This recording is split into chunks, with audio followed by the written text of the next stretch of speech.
uruş mövceýäri. Owan müjahidin söwüşçüleri Sowet armiýasyna garşy çykgynsyz uruş alyp barýarlar.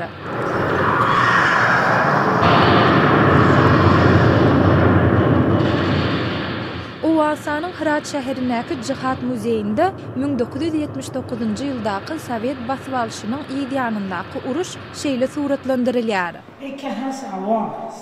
Bu muzeýdäki ýol welet şol uruşda Sowet Soýuzynyň tarapyndan söwüşýärdi. Onuň ady Bahruddin Hakimow. Ol KGB-nyň öňki ofiseri bolup, ol asliýetinde Moskwaly. To wagtda bud ki همین تو مثل بارش همین مرمی ها از این ور یک ساره خدا پاک بس همین میریخ بالای ما میریخ بالای از اونا میریخ یعنی بالای ما همان قد مشکل نبود بالای افغان ها بیشتر مشکل. Şu plakatda Hıradyň töweregindäki söwüşde 40 Sowet harbysynyň şolsanda Hakimowyň ýitirim bolandygy görkezilýär. Ol tutsa edilen soň özüni we ýoldaşlaryny halat etmäge hiç kimin gelmändigini aýdýar. Hakimow maňa özüniň islam dinini kabul etmek we owan garşydaşlaryna goşulmak kararyna gelendigini aýtdy. Ol özüniň näçe owan we Sowet goşunyny öldürendigini aýtmakdan saklandy. Bizim çiz buldum ki çera ina barada ma nemigerdi. Ma بیشتر قهر ما bizim گرفته بود. ما همین خاطر جنگ میکردم. چرا اینا دنبال ما یعنی براد ما نمیگردن همین دنباله همین چیز کار ما رو چرا اینا نمیگردن. Arhivden alınan bu video 1992-nji ýylda islamçy söwüşçüleriň we owan pitneçi harby birleşiginiň Hıradyň kontrollugyny öz gödäwçiligine geçirýändigini görkezýär.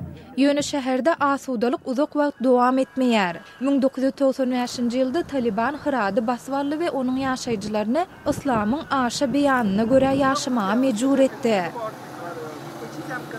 Şonda Hakimow Talibana goşulýar we ol özüniň Hıratda Talibanyň baş komandiri Mullah Baradary jampenalyk eden döwri barada oňoýly gurrun edýär. Az ona ma bedina dedim. Xo'p mardumê budam. Dege ma wagty men Mullah Baradar ba tang meçalındım, maşin marebi meçalındım. Ona savar mekerdim ancak ki mera daxil maşin marebi bas.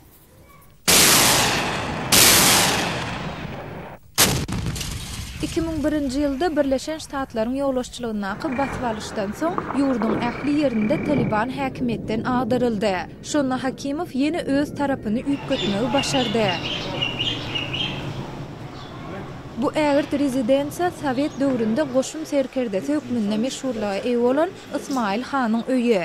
Öňkü vilayet häkimi köpler tarapyndan henidem Gunmatar Owansandaky iň güýçli adam hasaplanýar. Ol Hakimowy ençemi ýyl bäri tanaýar we oňa Abdullah lakamy bilen ýüzlenýär.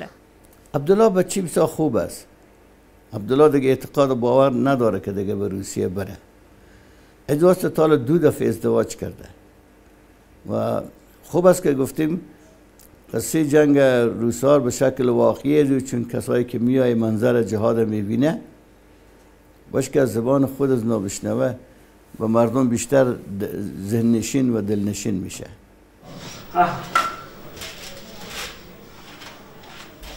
Aradan epesli ýyl geçen soň Hakimow häzir özüni dolu öýünde ýaly duýýar.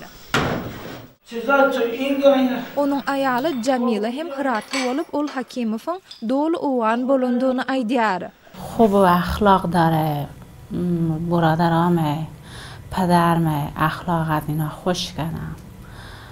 به خونه پدرم که میرم خیلی خوشحال میشن، خانوار پیرم اینا. من فکر نمی کنم که به حساب عشیره یا از روسیه کجای. فکر میکنیم که از ایراته. Ýöne Hakimowyň Russiýada hem maşgalasy bar.